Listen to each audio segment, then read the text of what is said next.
what you call this, mga political falsehood. Nung time ni Duterte, talagang, Diyos ko, sa isang speech na ni Duterte, busy kayo. 8 o 10 talaga. Ay, ito nga, question nga, ano yung pinakamalala na na-encounter ninyo? The worst?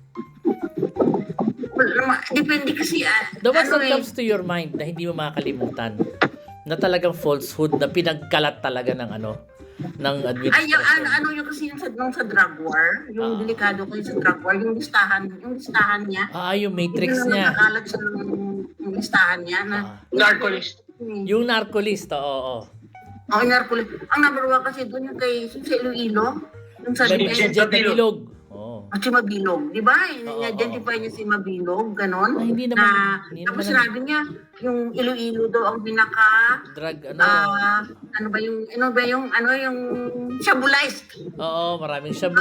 She invented the word, yun daw ang pinaka-shabulized na city in the country. Hindi na naman namin sa listahan ng, hindi. Mas mataas pa nga yung Davao.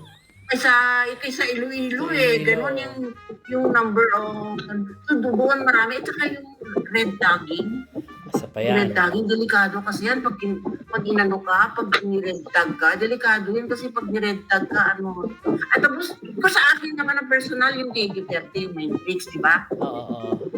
Yung sa amin, di ba? Yung sa amin niya, sinabi niya na sama kami sa yung House Duterte movement na alam mo, naglabas pa ng diagram. Kasama ka ba doon? Ako nga nasa gitna diba?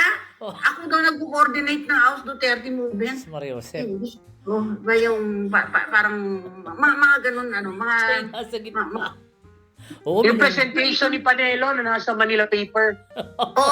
pinresent ni Manila na galing daw sa Intel ba yun? Ganon.